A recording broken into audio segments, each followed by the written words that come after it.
So Ludwig keeps on being the most surprisingly genuine person in every room he walks into, and Streamer University 2026 was no different. Because while everyone else is running around farming clips and treating the whole thing like a content opportunity, Ludwig is in a classroom teaching small upcoming streamers what streaming actually pays. Like real numbers, the kind nobody wants to say out loud. And it went so viral and hit so hard that he ended up posting a tweet about it that got 732,000 impressions, and the tweet was just him saying he'd been trying really hard and that it meant something to him that people noticed. That's it. And the internet lost it. So as the week went on, it became pretty clear that Ludwig was kind of the only person there actually doing what Streamer University was supposed to be about in the first place. Because Streamer University, for anyone who missed it, is Kai Cenat's thing. Real college campus, Hendrix College in Conway, Arkansas, real classrooms, real dorms. The idea is you take some of the biggest names in streaming and put them in a room with small upcoming creators who are genuinely trying to figure this out. People who are grinding, building their audience, trying to make a name for themselves, and instead of just watching from the outside, they actually get to sit in a room with people who already did it and ask, okay, how do you actually do this? That's a good idea. Genuinely, one of the better ideas this whole space has produced. And this year, the name that kept coming up over and over, the professor everyone kept talking about, was Ludwig. Not because he did something wild, not because he engineered some viral moment, because he actually showed up and taught, like properly taught. And apparently that alone was enough to make people emotional about it, which tells you something about how low the bar was for everyone else. This is the top 100. Why am I showing you this? It is. So the class that went viral was his economics class. And before we get into it, I do want to clear something up because a tweet went around saying Ludwig revealed top streamers only make $4,000 a month. That's not what he said. People were sharing that number everywhere. And it was just wrong. Here's what he actually said. On Twitch? And that guy is better than 6.24 million. Top 10,000. And how much is he making? 3,000. 700. 3,000. They're making about 40K a year, right? Roughly 40K a year. And that's top 10,000 in the world. 3,000 a month, 40 grand a year, and we're not talking about someone who just started last week. That's someone who has already beaten 6.24 million other people trying to do the exact same thing. Top 10,000 in the entire world, and they're on 40 grand. Now look, $40,000 is money. I'm not going to sit here and say it's nothing, but when you think about the years of grinding it takes to even get there, to beat that many people, to actually build a real audience, and that's where you land. That hits different. And Ludwig didn't soften it, didn't follow it with, but if you work hard enough, anything is possible. He just put the number down and moved on. And then he said this. Okay? The numbers aren't wrong. People trick you. They say stream makes a lot of money. It does. Right. For me. But this whole streaming system is rich gets richer.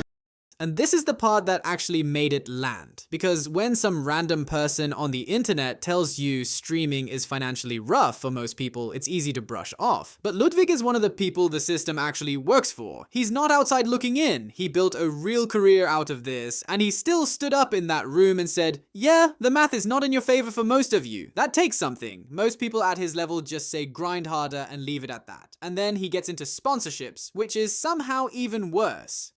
When a sponsor wants to do a deal, are they going to small streamers? No. They're trying to hit up iShow Speed, then they go, that's out of our budget. Then they go down the list. They go down the list until eventually they're stuck with me. So the platform already pays small, and then the brand deals, the sponsorships, the outside money that actually makes a streaming career sustainable, that runs the exact same algorithm. They go to Speed, Speed is too expensive, they work their way down the list until the budget runs out, and for most small upcoming streamers, they don't even appear on that list. The whole pipeline people imagine, where you grow an audience, and eventually sponsors find you. Ludwig just dismantled that idea in about 30 seconds and kept moving. Here's what they look like. It's left by 4.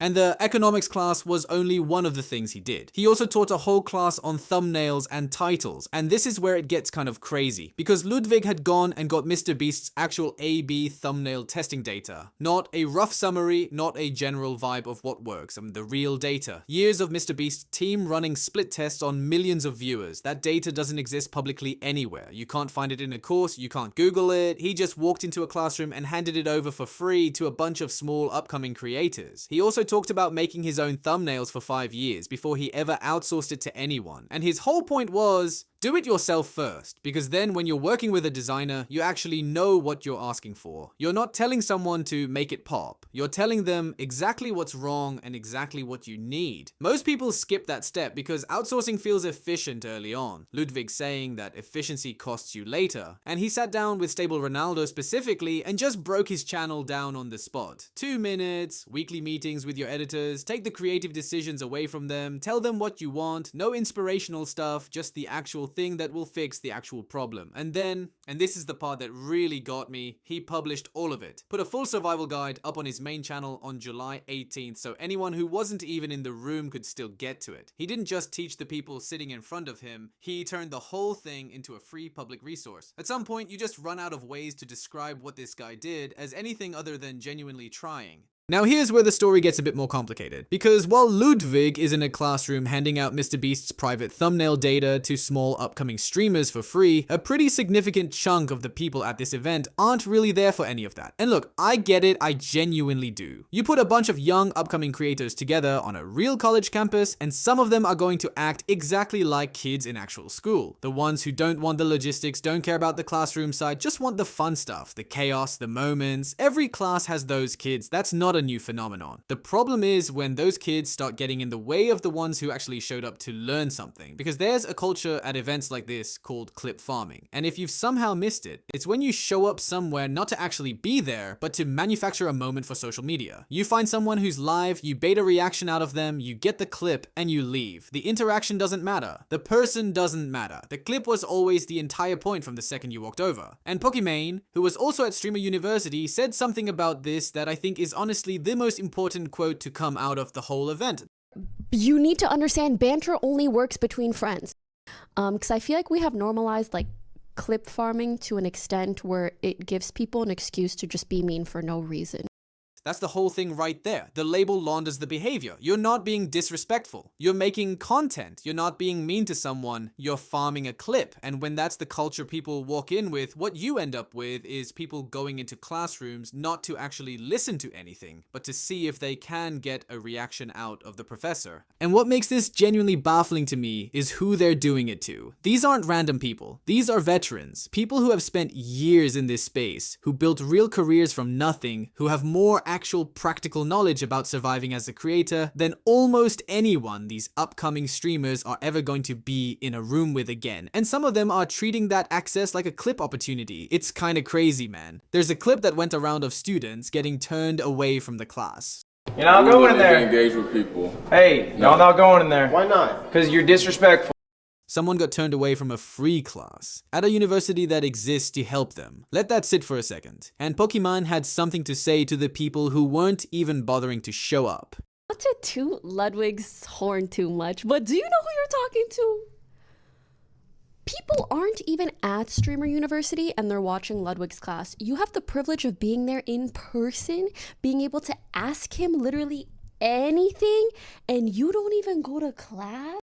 She didn't even say it angry. That's what gets me about it. She just described exactly what they did. You had access to something genuinely valuable, and you chose not to use it. That's the whole sentence. And to understand why this keeps happening, why people show up to something like this and immediately go into clip farm mode instead of just, you know, being there. There's a clip from the first Streamer University from a creator called Yona that explains the whole culture better than I could. When I started, I was scared because you're like giving your first impression on a bunch of people that don't want to know new people. And when you go up there, it's like, okay, put on a show for us. And if we don't like you, we're going to boot you out and then online bully you. Almost like actual kids in school, right? Except in school, the worst case is someone laughs at you in the hallway. Here, the worst case is it becomes a clip that follows you around the internet forever. So the only move that feels safe when you walk into that environment is to perform. Get ahead of it. Be the one making the clip rather than the one being clipped. And when everyone in the room is doing that, nobody is actually present. Everyone's just performing at each other and calling it content. Which is exactly why what Ludwig did stood out the way it did. He wasn't performing, he was just in the classroom doing the actual thing, not particularly bothered about whether any of it made for good content. And it ended up being the most talked about thing to come out of the whole week anyway. Kai, to his credit, saw some of this coming. He announced that alumni from the first Streamer University would be arriving on campus and that they'd be expelled if they caused problems, which tells you something on its own, that you need an expulsion policy specifically for people who already went through your university the first time. And Kai felt it too. He said he felt disrespected, that some people there genuinely couldn't tell the difference between making content and just disrespecting someone. And that clip traveled because everyone watching already knew exactly what he was talking about without him having to explain it. And honestly, this isn't a Kai problem. It's not even really a Streamer University problem. It's just what happens when you try to build something genuine inside a culture that has spent years rewarding the clip above everything else. You shouldn't be surprised when people show up and treat the thing you built exactly the same way they treat everything else. So on July 17th, while all of this chaos is going on around him, Ludwig posted a tweet, and I'm just going to read it to you. I just want to say I appreciate all the kind words about my classes at Streamer U. I have been trying really hard to make it worth people's time, and it makes me emotional to hear it is valuable to others. And people absolutely lost it in the best possible way. Because there's something genuinely disarming about sincerity when you're not braced for it. You're scrolling through clips and reaction content and engineered moments, and then suddenly this just a person being honest about the fact that they care. In a space where caring is usually the thing you perform rather than the thing you actually feel, it hit differently. And even Kai's trainer was shocked by how good Ludwig was at teaching, which is its own kind of compliment, but also a slightly uncomfortable one, because it implies nobody really saw it coming, which means the bar for actually showing up at this thing was lower than anyone was saying out loud. And then there's this from his class VOD on July 17th, and I think this is the line that ties the whole week together. Like, I think there was a Mr. Beastification, and then there was a yearn for authenticity. Yeah. And I think authenticity is also like perennial. Like it never wears out. Authenticity never wears out. And here's the thing, he wasn't just saying it, he was doing it. While everything around him was getting turned into clips and moments and social media content, Ludwig was just in the classroom doing the work. Not performing teaching, just teaching. And the work ended up being the most viral thing to come out of the whole event, which is kind of the most on-the-nose ending to this story that could have happened. But that's genuinely what happened. Ludwig ended his economics class with a question. After all the numbers, after walking the room through exactly how the sponsor pipeline works and who it actually works for. After standing in front of a room full of small upcoming streamers who all came here because they want to make it and telling them honestly what making it looks like for most people who try, he said, "So I just need you guys to internalize this. I'm gonna ask you one more time. Do you want to be a streamer?" And I think the honest answer for a lot of people in that room was probably a lot more complicated after that class than it was when they walked in, which is kind of exactly the point. That's what a real class does. The people who came to Streamer University to actually learn something, they got something real this week. They got someone who prepared, who brought actual data, who went and got Mr. Beast's private A/B testing results and handed them over for free, who published a whole survival guide so even people who weren't in the room could still access it, and who was honest about this industry in a way that most people at his level just don't bother being. And the people who came to Farm Clips, well, they got a clip of students being turned away from the class for being disrespectful, so everyone got what they came for, I suppose. The difference is one group is going to carry something from this week 5 years from now, and the other group's clip already has fewer impressions than Ludwig's lowercase tweet about trying hard. Being a successful creator long term isn't just the fun side of it, it's knowing both the chaos and the craft. Ludwig was one of the few people at that event actually teaching both. The kids who spent the week messing around in the hallway instead, hopefully they figure that out eventually. They had the class right there. So let me know what you guys think. Is Streamer University actually doing what it's supposed to do for the small upcoming creators who genuinely come there to learn something? Or has the clip farming culture already got too deep into it for it to ever really be what Kai intended it to be? Drop a comment, have a great day, and I'll see you in the next one.